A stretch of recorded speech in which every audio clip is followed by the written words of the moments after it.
Բարև ձեզ, հարգելի լրագրողներ, պատրաստ եմ առաջիկա մեկ ժամվա ընթացքում պատասխանել ձեր հարցերը։ Խնդրեմ։ Առաջին հարցն Արաքյանից է։ Շնորհակալություն, պարոն Փաշինյան, հայտնի դարձավ, որ Շիրակի մարզի Կապսի ջրամբարի աշխատանքներն են իրականացվել, հակառակ ձեր այն մտնդումների, որ նոր գյուղ է կառուցվում, նոր բնակավայր է կառուցվում, Կապսի ջրամբարի հետ կապված, պետք է նաև գյուղը տեղափոխվել, ինչու այս աշխատանքները ձախողվեցին, ինչու հնարավոր չեղավ ձեր խոստման համապատասխան եւ ջրամբար ունենալ եւ գյուղը վերջնաժամկետը 2026 թվականն էր։ Մենք Կապսի ջրամբարը կունենանք, գյուղը կտեղափոխվի։ Ես ուզում եմ ուշադրություն հրավիրել մի շատ հետաքրքիր եւ կարեւոր հանգամանքի վրա, որ տվյալ դեպքում էլ մրցույթային ընթացակարգերը իրականացվել էին միջազգային գործընկերների հաստատած ընթացակարգով եւ նրանց կողմից խոշոր կապիտալ ծրագրերը այդպիսին են, իրենք աշխարհի բոլոր երկրներում լինում են դեպքեր, երբ որ ծրագրերը չեն իրականացվում իրենց ժամկետներում, պիտի արձանագրենք, որ սա այն դեպքերից է, որ կառավարությունը չկա այդպիսի բան, որ պիտի աներ, որ ծրագիրը հաջողությամբ ընթանար ու չի արել, կան պատճառներ, տվյալ դեպքում մեր կապալառու գործընկերը պարզապես իր պայմանագրային պարտավորությունը չի կատարել եւ նրա այդ պայմանագիրը խզվել է, կփնտրենք նոր գործընկեր, ով ծրագիրը կիրականացնի։ Բայց ձեր խոստումը չի կատարվել։ Չի կատարվել, այո, չի կատարվել, որովհետև նաև կապալառու ընկերությունը, ով մրցույթում հաղթել է, ինքը իր խոստումը չի կատարել, այսինքն իմ խոստումը այսպես թե այնպես կկատարվի, իսկ իրենց խոստումը չի կատարվի։ Իմ խոստումը այսպես թե այնպես կկատարվի։ Այսինքն մենք ունենանք Կապսի ջրամբարը, ինչպես ունեցանք Վեդիի ջրամբարը եւ ելի ուրիշ ջրամբարներ, հիմա դրանք էլ մեծ բազմամիլիարդ կապիտալ ներդրումների ռիսկերն են, որոնք մենք պետք է ընթացից կառավարենք։ Ես նաև սա նկատի ունեմ, երբ որ ասում եմ, որ մենք պետք է սովորենք, ասելով չի, որ մենք ենթադրենք մի քանի հազար տարվա շինարար ազգ ենք։ Պրոբլեմներ կան, որոնք պետք է սովորենք, թե ինչպես լուծել եւ պիտի սովորենք ինչպես անել, որ այդ պրոբլեմները չառաջանան։ Սխալներով, բացթողումներով ենք մենք եւ բոլորը սովորում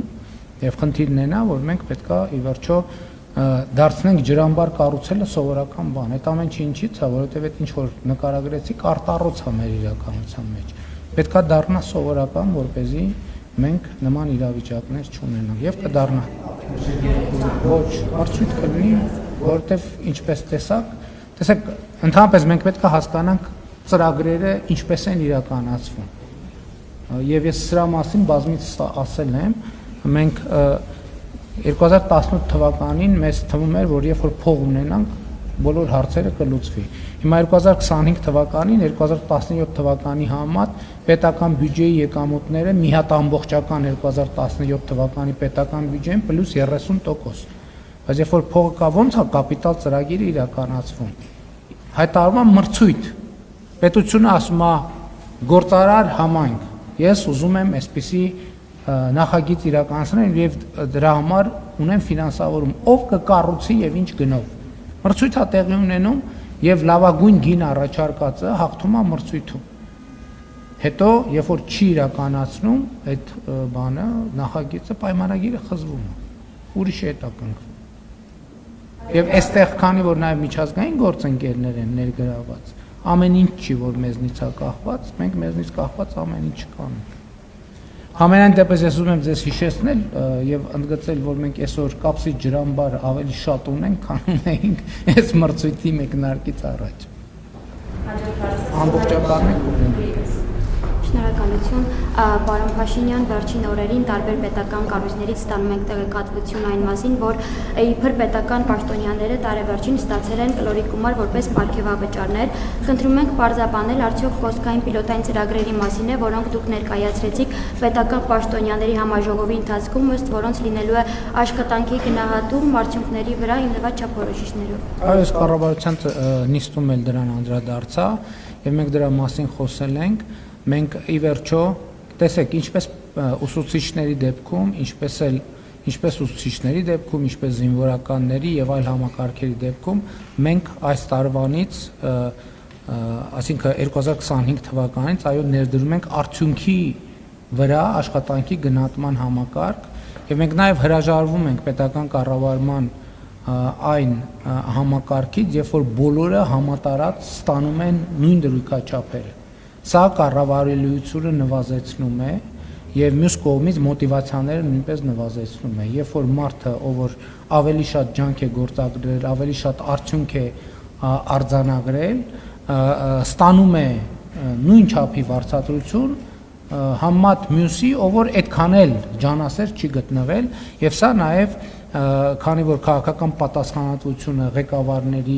վրա է, ղեկավարների ուսերին է, ղեկավարներին էլ մոտիվացիոն ճիշտ համակարգեր ստեղծելու խոչընդոտներ է ստեղծում եւ մենք պիլոտային համակարգ ենք ներդնել եւ մենք կարծում ենք, որ պետական կառավարման համակարգը այո, արդեն հասել է այդ կետին, որ պետք է նախ վարձատրությունները պետք է պետական համակարգում լինեն մրցունակ մասնավորի հետ, հակառակ դեպքում մենք նոր էլ խոսեցի, չգիտեմ հետևում եք կառավարության նիստին թե չէ, եթե մենք ասում ենք 2017 թվի համեմատ պետական բյուջեի եկամտային մասը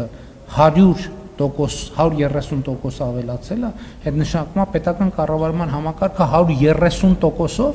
ավելի շատ ջանք է ներդնում նախ այդ արդյունքը արձանագրելու համար, բայց բյուջեն հավաքելուց հետո նաև արդյունավետ ծախսման խնդիր կա։ Եվ մենք պետք է այնպես անենք, որ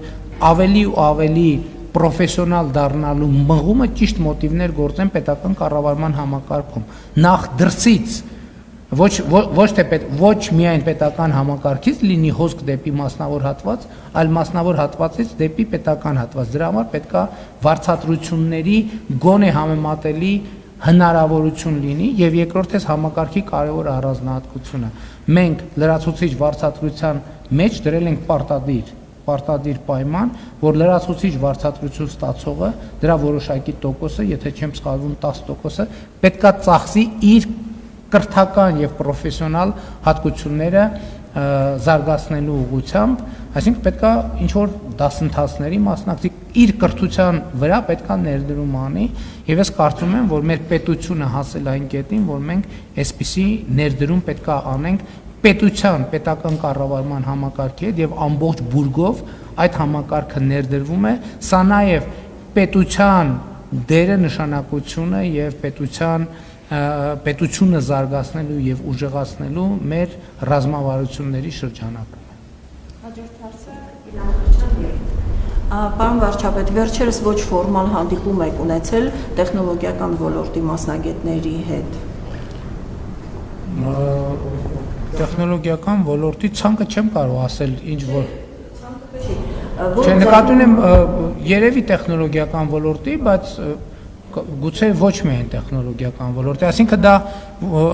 Ground Zero-ի հանդիպումը նկատի ունեք։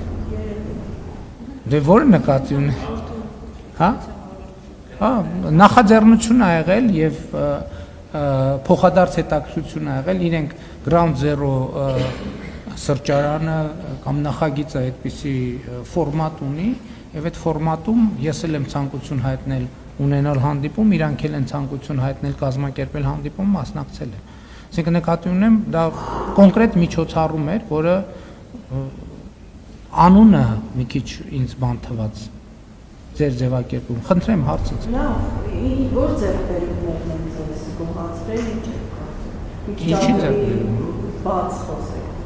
Այդ օրը, գիտեք ինչ, այդ օրը զրույց ա եղել մարդկանց հետ, այդ հանդիպանը պետք չի հիմա տենց վիճակագրություններով ծանրաբեռնել։ Այսինքն հանդիպել ենք, սուրճ ենք խմել, զրուցել ենք, ուրիշ բան չի եղել։ Ու պարտադիր չի այնտեղ խոսակցություն տեխնոլոգիաների մասին, այնտեղ հեծանիվ քշելու մասին ա եղել, ծխել չծխելու մասին ա եղել, երաժշտության մասին ա եղել, պատմության մասին ա եղել, այսինքն տենց ինչ որ շատ այո, ոլորտը այո, բայց տենց շատ բան չի եղել, նեղ մասնագիտական չի եղել քննարկումը։ Հա, մենք խոսել ենք ուրիշ բաների մասին, բայց մի րոպե, 3 կարևոր ոլորտի զարգացման հետ կապված 3 կարևոր գաղափարահանջ է, որոնք ես շատ հետաքրքիր եմ դիտել եւ արդեն նաեւ մեր թիմի պայմանավորվածություն ենք ձեռք բերել, որ իրար հետ այդ նախագծերը փորձելու ենք կյանքի կոչել, որը Հայաստանը տեխնոլոգիական ոլորտի աշխատողների համար կդարձնի ավելի գրավիչ։ Բայց ես հիմա տենց ձևակերպել ենք տեղում, հիմա չանդրադառնամ, որովհետև վստահել չեմ, որ ամբողջական կհիշեմ։ Այսինքն նկատի ունեմ արդյունք էլ ա եղել, պայմանավորվածություն, ընդ որում պայմանավորվել ենք, որ այդտեղ մի հատ գաղափար առաջ եկա, որ նախաձեռնությունը պատժելի է, ով որ այդ գաղափարը առաջ էր քաշում եւ հավանություն է տալիս այդ գաղափարին, ես ասում եմ, միակ պայմանը սենա, որ դուք, ով որ նախաձեռնությունը առաջ է քաշել, մեր այն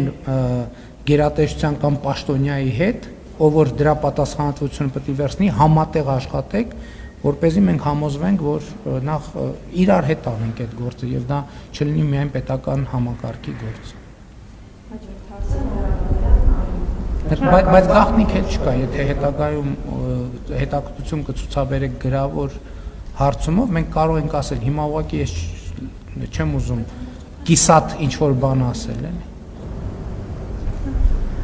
Պարոն Փաշինյան, այն բանից հետո, երբ Ադրբեջանը հանեց այդ արգելքը Հայաստան տարանցիկ իր տարածքով բերեր փոխադրելու, դուք մի քանի անգամ հրապարակայնորեն տարբեր հարթակներից Ադրբեջանի նախագահին շնորհակալություն հայտնեցիք, այսինքն հոկտեմբերից Թբիլիսիում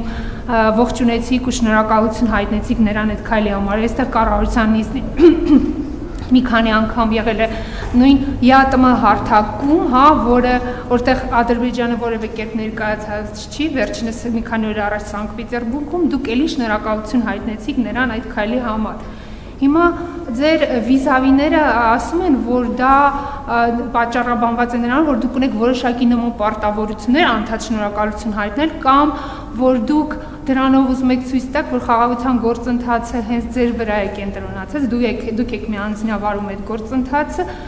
Ինձ հետաքրքիր է ձեր մեկնաբանությունը, հա, միգուցե դա դիվանագիտական ինչ-որ հնարք է, եթե կարող եք կիսվել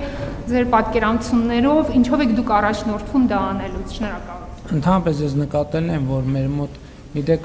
մեր իրականության մեջ, եւ սա նոր չեմ նկատել, վաղուց եմ նկատել, բանի իրականության ընկալման բանաձևերը բարդացնելու տենց բան կա, շատ մղում կա, որ ասենք ինչի է այս միկրոֆոնը կապույտ, իսկ ինչի է այս մեկ կարմիր, իսկ ինչու սա սև չի եւ մեկը դեղին չի եւ սրանից աշխարհաքաղաքական հետեւություններ։ Լսեք, ինչ որ բան է տեղի ունեցել Հայաստանի հետ կապված, Հայաստանը պետք է վերաբերմունք արտահայտի, ո՞նց է վերաբերվում դրան։ Մենք արտահայտում ենք մեր վերաբերմունքը դրան, որ մենք դրական ենք վերաբերվում։ Հակառակը, այո, որովհետեւ մի քանի բան է տեղի ունեցել, որովհետեւ հիմա դուք մի վերնագրի ներքո եք դնում, բայց իրական մի քանի բան է տեղի ունեցել։ Տեղի է ունեցել ցորենի ներկրման արգելքի վերացում։ Ընդ որում սկզբից Ղազախստանի համար, հետո Ռուսաստանի համար։ Այսինքն այս երկու բան է տեղի ունեցել։ Հետո տեղի է ունեցել հաջորդ բանը։ Արձանագրվել է, որ Հայաստանից էլ հակառակ ուղղությամբ երկաթուղի գնալու սահմանափակում չկա։ Ես ասում եմ հարց կարա հնչի, բան ինչի չեն գնում երկաթուղիները, որովհետև իմ ընկալմամբ մենք մեր մտածողության եւ գործունեության մասշտաբը մի ֆուրի տրամաբանությամբ աշխատում, որովհետև գնացք բեռնելը եւ որևէ ուղղությամբ ուղարկելը այդ որոշակի բարդություն է, պետք է այդքան ապրանք կոնսոլիդացնել միտեղ միանգամից, որովհետև գնացքը չի կարող դատարկ գնալ։ Երրորդ բանն է տեղի ունեցել։ Ադրբեջանը պատրաստակամություն է հայտնել նավթամթեր կվաճառել Հայաստանի գործարարներին եւ այդ պատրաստակամությունը արտահայտվել է, այդ գնացքը եկել է եւ հայտնվել է շուկայում։ Եվ մենք կարծում եմ տարօրինակ կլինի, եթե մենք մեր վերաբերմունքը չարտահայտենք։ Եվ ես այո, արտահայտում եմ այդ վերաբերմունքը եւ կարծում եմ ճիշտ եմ անում, ընդ որում չի տարբեր տեղերում, որ տարբեր տեղերում դա արձանագրի, որովհետեւ դա կարեւոր է նաեւ ԵԱՏՄ-ի համար։ Որովհետեւ մենք ԵԱՏՄ-ի հետ երկաթուղային կապ ենք ստացել։ Մենք նախկինում երբեք ԵԱՏՄ-ի հետ երկաթուղային կապ չենք ունեցել։ Ասել երրորդ բանն է, այսինքն երրորդը թե չորրորդը տեղի ունեցել։ Այսինքն նկատի ունեմ իրականում շատ կարևոր է գնահատել տեղի ունեցածի մասշտաբը եւ ուզում եմ ցույց տալ, որ խաղաղությունը ինչա, կներեք, ինչ որ բան ասեք, ուզում եմ ցույց տալ եւ ցույց եմ տալիս եւ հայտարարում եմ, որ խաղաղությունը իրականություն է։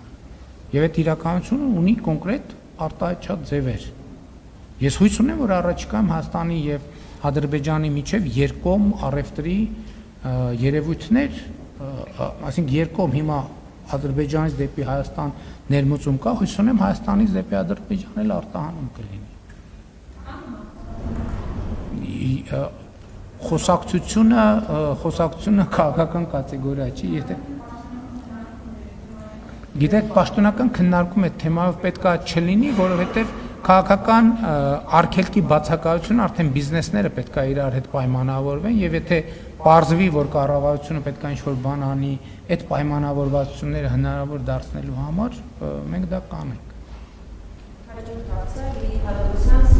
Շնորհակալություն։ Պարոն վարչապետ, ապատեղեկատվական արշավների շրջանակում վերջերս հերթական կեղծ թեզն է շրջանառվում, համաձայն որի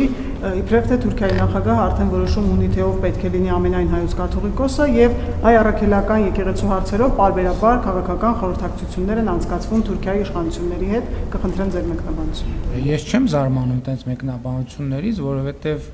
դարեր ի վեր Թուրքիայի ղեկավարն է որոշել, թե ով պետք է լինի ամենայն հայոց կաթողիկոսը, որոշ դարեր ի վեր Պարսկաստանի ղեկավարը, որոշ դարեր ի վեր Ռուսաստանի ղեկավարը եւ այդպես շարունակ։ Ընդհանրապես կուլտուրա չկա Հայաստանում ձևավորված Պապ թագավորի կարճ ժամանակաշրջանից եւ հատվածից հետո, այսինքն արշակումներից հետո տենց բան է, ես չեմ զարմանում, որովհետեւ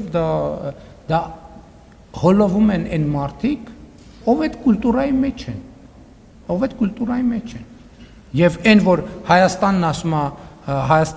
է, որ Հայաստանի Հանրապետությունն ասում է, որ մեր եկեղեցին պետքա ի վերջո կանոնագիրք ունենա նոր, որ դրան էլ դիմադրություն կա, ես դա էլ եմ հասկանում, որովհետև միջև հիմա վերջին այդպիսի փաստաթղթերը, որ ընդունվել են կամ ռուսական կամ թուրքական կայսրության ֆորմատով։ Տենց կուլտուրա չկա, ոնց որ Թուրքիայի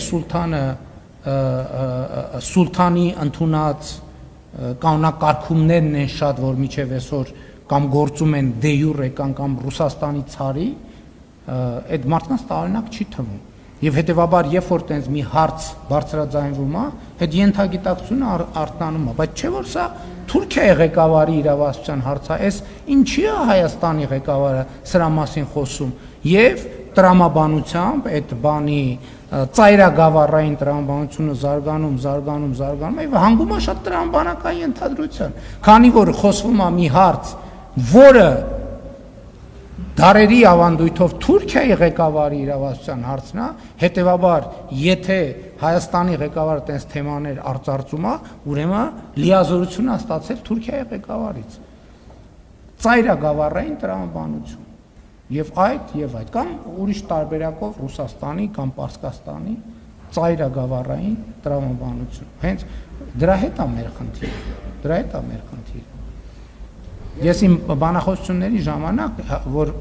խոսք է գնում հայրենիքը պետությունն է, սիրում ես հայրենիքը ուժեղացրու պետությունը բանաձևի մասին, ես դրա մասին եմ խոսում։ Ասում եմ, մեր ենթագիտակցությունը սեփական պետության ընկալումը դեռ չունի, որովհետև հարյուրամյակներով մեզ համար հայրենիքը ուրիշ բան է եղել, պետությունը ուրիշ բան։ Հայրենիքը Հայաստանն է եղել, պետությունը եղել է Պարսկաստանը, հայրենիքը Հայաստանն է եղել, պետությունը եղել է Օսմանյան կայսրությունը, հայրենիքը Հայաստանն է եղել, պետությունը եղել է Ռուսական կայսրությունը։ Այսինքն 500 տարի շարունակ մեզ համար հայրենիքը ուրիշ բան է եղել, պետությունը ուրիշ բան է եղել։ Հայրենիքը հիմնականում սիրելի, պետությունը հիմնականում ոչ այդքան սիրելի։ Եվ այդ ենթագիտակցությունը շարունակում է շատ բաներ շարժել Հայաստանի Հանրապետությունում եւ մենք այս գիտակցությունն է, որ ուզում ենք, այս գիտակցության հետ ենք ուզում առերեսվել, ասել, որ ժողովուրդ ի վերջո պետք է մենք այլ գիտակցություն ձևավորենք, որովհետեւ մեր հայրենիքն ու պետությունը այլևս նույնն են։ Եվ մենք չպետք է մեր պետությանը, Հայաստանի Հանրապետությանը վերաբերվենք այնց, ոնց որ վերաբերվել ենք օտար պետություններին, այդ հայրենիքով հանդերձ, որում գտնվել ենք։ Հիմա մենք մեր հայրենիքով գտնվում ենք, մեր հայրենիքով հանդերձ գտնվում ենք մեր պետության մեջ։ Հետևաբար ծայրագավառային տրամաբանություններ պետք չի զարգացնել։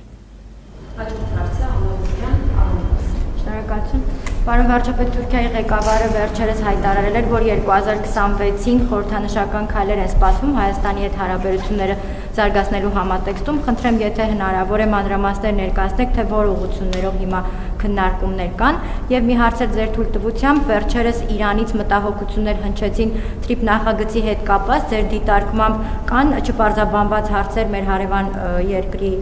համագործակցության շրջանակում եւ հաջորդ տարի Իրանի հետ համագործակցությունը զարգացնելու համատեքստում ինչ քայլերի սպասենք, մասնավորապես ռազմավարական փաստաթուղթ հնարավոր է թե ոչ։ Գիտեք, տեսեք, երբ որ ասում եք չկան, արդյոք չպարզաբանված հարցեր։ Գիտեք ինչ, մեր խնդրեմը գիտեք ինչի մեջ է, որովհետև մենք միշտ փոքր նախագծերի հետ ենք գործ ունեցել, որոնք տենց մի շերտ են ունեցել, պատկերավոր ասած մի էջ են ունեցել, դե մի էջում էլ պետք է կես ժամում ասես կա պարզաբանված հարց, թե չկա պարզաբանված հարց։ Մենք սովոր չենք մեծ նախագծերի, իսկ մեծ նախագծերը իրանք ունեն մի շատ կարևոր առանձնահատկություն։ Իրանք միշտ չպարզաբանված հարց ունենում են եւ իրանք միշտ արտադրում են չպարզաբանված հարց։ Այսինքն դիեզերք թռնելը, միջև դիեզերք թռնելը, ես մի անգամ մի վիճակագրություն լսեցի, շատ զարմացրեց, որ Միացյալ Նահանգների երբ որ լուսնի ծրագիրը գործարկվել, այդ ծրագրի վրա աշխատել է 400,000 գիտնական։ Բայց այդ 400,000 գիտնականը պարզաբանել են չպարզաբանված հարցեր, չէ՞, բայց երբ որ խնդիրը լուծվել է, նոր չպարզաբանված հարցեր են առաջ եկել, որոնք պարզաբանելու համար Միացյալ Նահանգների գիտական եւ հանրությունը պետության աջակցությամբ ստեղծել է James Webb տիեզերական աստղադիտակը։ Հիմա ինչի համար այս ալեգորիաները, ոչ թե շեղվում եմ, ես էլ եմ ասում, երբ որ դու ունես մի հարց, որը լուծված չի, այդ հարցը չի լուծվում, դու շարունակում ես սեղանին ունենալ մի հարց։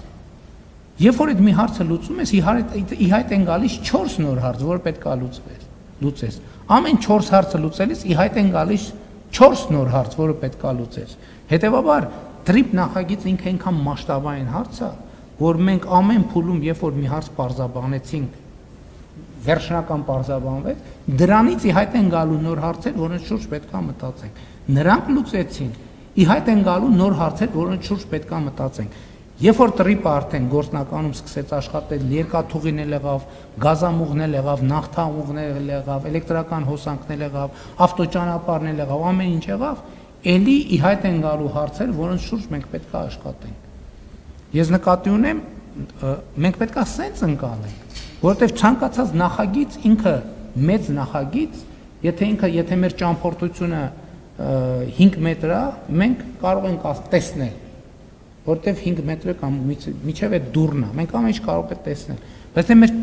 ճամփորդությունը երկար է, մենք չենք կարող ամեն ինչ տեսնել, որտեվ պետք է գնանք դուռը բացենք, նայենք դռնից այն կողմ ինչ կա, ճանապարհը գնանք, էլի եմ այդ օրինակը բերել, ոլորանը պետք է անցնենք, որ տեսնենք բլուրից այն կողմ ինչ կա, հետևաբար չպարզաբանված հարցեր միշտ կան, բայց այն հարցերը, որոնք այս փուլում կարիք կա պարզաբանել, ես կարծում եմ, որ մենք դրանք բավարար չափով արդեն պարզաբանել ենք։ Թուրքիայի հետ կապված ես ողջունում եմ այդ պատրաստակամությունը, ես ձեզ անկեղծ ասեմ, մեր երկկողմ երկխոսության մակարդակով արդեն հասունացել է այն պահը, երբ որ ինչ-որ սիմվոլիկ եւ նույնիսկ ոչ սիմվոլիկ ավելի լայն եւ կոնկրետ քայլեր պետք է տեղի ունենան եւ ես հույս ունեմ, որ այդ քայլերը տեղի կունենան Իրանի Իսլամական Հանրապետության հետ մեր հարաբերությունները շատ բարձր մակարդակի վրա են եւ մենք այո ցանկություն ունենք նաեւ Իրանի Իսլամական Հանրապետության հետ ռազմավարական գործընկերության փաստաթուղթ ստորագրել։ Հաջորդ հարցը Շոհիկ Գալստյան, Ազատություն։ Պարոն վարչապետ, ուզում եմ իմանալ արդյոք Վագիփ Խաչատյանի առողջական վիճակի հետ կապված Հայաստանը դիմել է Ադրբեջանին տեղեկություններ ստանալու համար, եթե այո, խնդրեմ մանրամասներ ներկայացնեք եւ մի կարճ հարցել նաեւ այս գիրակի ձեր ծրագրերից արդյոք ծրագրում եք այս գիրակի պատարագի մասնակցել Մայրաթոռում, ունեք նման ծրագիր թե ոչ, նաեւ հրապարակվեց Civic-ում փաստաթուղթ ազգային անվտանգության ծառայության տրամադրած փաստաթուղթը եւ նաեւ տեղեկություն կար այդ փաստաթղթից բացի, որ փաստորեն Եզրաս arczepiskopos Ներսիսյանը ըստ այդ տեղեկության այժմ էլ շարունակում է կապեր պահպանել օտարերկրյա պետությունների հատուկ ծառայությունների հետ, այդ պետությունների թվում դուք ունեք կարող եք հանրայնացնել արդյոք մտնում է Ռուսաստանը եւ հաջորդիվ նաեւ նշվում էր, որ ձեռնարկվում են անհրաժեշտ քայլեր պետությանը սպառնացող այդ կապերից ելնելով պետությանը սպառնացող վտանգները վերացնելու համար, սա արդյոք նշանակում է, որ Եզրահ arczepiskopos Ներսիսյանին վերաբերվող քրեական գործ կա եւ այժմ այդ գործի շրջանակում գործողություններ են իրականացվում։ Շնորհակալ։ Ահացայի պատասխանին ավելացնելու ոչինչ չունեմ, եթե կառավարությունը որևէ լրացուցիչ բան կունենա ասելու, կհրապարակի, պատարակի պատրաստվում եմ մասնակցել Գառնի Սուրբ Աստվածածին եկեղեցիում, դրա մասին լրացուցիչ հայտարարություն կարող եմ կանեմ, բայց արդեն արեցի, սովորաբար ուրիշ ֆորմատով եմ անում, երևի այդ ֆորմատով էլ կանեմ։ Ուղղակի Խաչատրյանի առողջական վիճակի վերաբերյալ մեր մարմինները այո տեղեկություններ են հավաքում եւ փոխանցում եւ այս պահին հրապարակային հայտնի տեղեկությունից ավել տեղեկություն չեմ կարող հայտնել։ Մենք աշխատում ենք, մենք ընդհանրապես այո տեղեկություններ հավաքելու ես չէ, բայց մեր մարմինները աշխատում են։ Պարոն վարչապետ, Ռուսաստանի Դաշնության նախագահ Պուտինի հետ ինչ նոր համաձայնություններ են ձեռք բերվել, մասնավորապես ճանապարհների ապաշրջափակման, Թրամփի ուղղում մասով եւ կոնկրետ երկաթուղու մասով արդյոք քննարկում եղել է։ Հարցիս մյուս մասը Ադրբեջանի տարբեր հարցերով աշխատանքային խմբեր են ձևավորվել հստակ գործառույթներով աշխատանքները ավելի արդյունավետ դարձնելու համար։ Այս դեպքում ինչու սահմանազատման հարցերով հանձնաժողովները Գաբալայում սկսեցին քննարկել նավթամթերքի ներմուծման, ներկրման հարցը, դրանց օրակարգը արդյոք փոխվել է ու ընդհանուր առմամբ ինչ ընթացքի մեջ է սահմանազատման գործընթացը։ Տնտեսական հարցերը հարակից հարցեր են եղել, այլ բան, որ հանրության հայաստանյան եւ միջազգային ուշադրությունը ավելի շատ գրավել է երկրորդ հատվածը, տնտեսական հատվածը, որը հասկանալի է, որովհետեւ սահմանազատումը արդեն սովորական է դարձել եւ ոչ մեկի չի զարմացնի դրանով։ Իհարկե սահմանազատման հանձնաժողովները աշխատել են, աշխատում են, իրենք նաեւ իրենց աշխատանքային փաստաթղթերի վրա են աշխատում, ընդհանուր հետագա անելիքներն են պլանավորում, բայց ուզում եմ նաև ասել, որ տարածաշրջանային կոմունիկացիաների բացումը ինքը ուղղակիորեն կապված է նաև սահմանազատման գործընթացի հետ, որովհետև երբ որ մի որևէ հատվածով, ասենք օրինակ երկաթուղի պետք է անցնի կամ գազամուղ կամ էլեկտրահաղորդման գիծ, կառուցման աշխատանքները սկսելուց առաջ շատ կարևոր է հստակ գծել, թե այդ հատվածով որտեղով է անցնում պետական սահմանը, որովհետև դա նախ կազմակերպչական, տնտեսական, իրավական բազմաթիվ հարցեր ունի։ Այսինքն պետք է հասկանանք երկաթուղին եկավ, որ գծից է, որ Հայաստանը արդեն երկաթուղին եւ որ գծից է, որ Ադրբեջանը, որ եւ որ գիծն է, որ նեյտրալ գոտի է, նույնը մնացած ենթակառուցվածքներին է վերաբերվում, բայց նաեւ փոխվարչապետերը հանդիպել են նաեւ տնտեսական օրակարգ է առաջացել, քննարկում են տնտեսական օրակարգը, ինչը շատ լավ է, շատ պոզիտիվ է իմ կարծիքով եւ ես ողջունում եմ այդ ուղղությունը։ Ռուսաստանի Դաշնության նախագահի հետ մեր քննարկման օրակարգի հարցերին հնարավոր մենք մեր բացման խոսքում անդրադարձել ենք, նկատի ունեմ Ռուսաստանի նախագահը եւ ես եւ քննարկման շրջանակը դա է եղել եւ մենք այո քննարկել ենք նաեւ ընդհանուր տարածաշրջանում տեղի ունեցող դրական փոփոխությունները, ինչ հնարավորություններ կստեղծեն նաև Հայաստան-Ռուսաստան հարաբերությունների համար, ԵԱՏՄ-ի համար եւ այլն եւ այդպես շարունակ եւ հիմա նաև ես ասացի իմ բացման խոսքում, եթե չեմ սխալվում դա հրապարակվել է, չէ՞ երևի, որ նաև մենք հիմա կարևոր ենք համարում, որ Տավուշի հատվածում միջև առնվազն այս փուլում գոնե առաջին փուլում միջև Իջևան երկաթուղային կայարանը ներառյալ վերականգնման աշխատանքներ իրականացվեն, նաև Ախուրիկի հատվածում Հայաստան-Թուրքիա սահմանից միջև գործող երկաթուղային հատվածը վերականգնում իրականացվի եւ Հայաստան-Ադրբեջան Նախճեվանի սահմանից մինչև երասխ վերականգնման աշխատանքներ իրականացնեն, մենք հույս ունենք Ռուսաստանի Դաշնության գործընկերները այդ աշխատանքները հնարավորինս արագ իրականացնեն, եթե հանկարծ դրա հետ կապված որևէ խոչընդոտ լինի, որևէ այլ հարց առաջանա, դուք գիտեք, որ այդ հատվածները նաև ռուսական կոնցեսիայի ներքո են, ես նաև արտահայտել եմ մեր պատրաստակամությունը, որ Հայաստանի կառավարությունը կարող է այդ հատվածները վերցնել, այսինքն յետ վերցնել կոնցեսիայից եւ մենք պետական բյուջեի մեր միջոցներով այդ վերականգնումները կիրականացնենք, եթե հանկարծ պարզվի Ռուսաստանի Դաշնությունը պատշաճ ժամանակում այդ աշխատանքը իրականացնելու հետ կապված որևէ խնդիր ունի կամ որևէ խնդիր է տեսնում։ Էլի հարց ունեիք։ Ինչի՞ մեր ինչ մեղրու երկու։ Հիմա ես նախորդ բրիֆինգին դրան անդրադարձել եմ։ Հիմա մենք ինչ տրիպ նախագիծը, հա, Միչայլոց, որ ուրա հասել, որ փուլինա հասել։ Հիմա մենք տրիպ նախագծի շրջանակն ենք ձևակերպում, ինչպես նախատեսված է Վաշինգտոնի հռչակագրով, այսինքն մենք հիմա փաստաթուղթ ենք երկկողմ ձևաչափով Հայաստան, Միացյալ Նահանգներ ձևաչափով փաստաթուղթ ենք հուշագիր կամ ռազմավարական շրջանակը նկարագրող փաստաթուղթ ենք նախապատրաստում, որը երկու կողմերը պետք է ընդունեն որևէ ձևաչափով ու տենց որից հետո կսկսի արդեն հաջորդ քայլը։ Իմ կանխատեսումը շարունակում է մնալ նույնը,